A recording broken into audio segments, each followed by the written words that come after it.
একটা মেয়ের প্রথম ভালোবাসা হচ্ছে তার বাবা, দ্বিতীয় ভালোবাসা হচ্ছে তার স্বামী। কিন্তু আমার বাবা স্বামী কোনোটাই নেই। ছোটবেলায় বাবাকে হারিয়েছি। যদি বাবা বেঁচে থাকতো তাহলে যেকোনো একটা ব্যবস্থা করে দিয়ে যেত।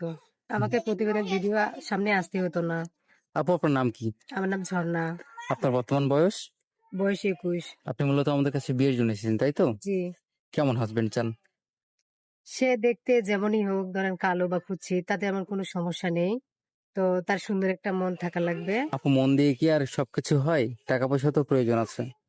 তার টাকা পয়সা লাগবে না, সীমিত হলেই চলবে। কোনো ভাই যদি আপনার সাথে যোগাযোগ করতে চায়, কিভাবে যোগাযোগ করবে? আপনাদের মাধ্যমে। সুপ্রিয় দর্শক, এই মুহূর্তে স্ক্রিনে একটি নাম্বার দেখা যাচ্ছে। নাম্বার এই হোয়াটসঅ্যাপ দুটোই আছে। আপনারা কেউ যদি ঝর্ণার দায়িত্ব নিতে চান, ঝর্ণার সাথে কথা বলতে চান, ঝর্ণার একটা ছবি স্ক্রিনশট মেরে ইমো বা হোয়াটসঅ্যাপে পাঠিয়ে দেবেন, সাথে ভয়েস করে জানিয়ে দিবেন আপনি কোথা থেকে বলছেন, আমরা যোগাযোগ করিয়ে দেবো। ঝর্ণা, আপনার দেশের বাড়ি কোথায়? আমার দেশের বাড়ি শরীয়তপুর। আপনার ফ্যামিলি থেকে কে আছে? ফ্যামিলিতে মা আছে, বাবা নেই। বাংলা কতটুকু পড়াশোনা করেছেন? ক্লাস 9 পর্যন্ত। নামাজ কালাম পড়েন? জি, নামাজ পড়ি। তিনবার শরীফ পড়তে পারেন? জি, পারি। আচ্ছা, ঠিক আছে, ভালো থাকবেন। আসসালামু আলাইকুম। ওয়ালাইকুম আসসালাম। আসসালামু আলাইকুম।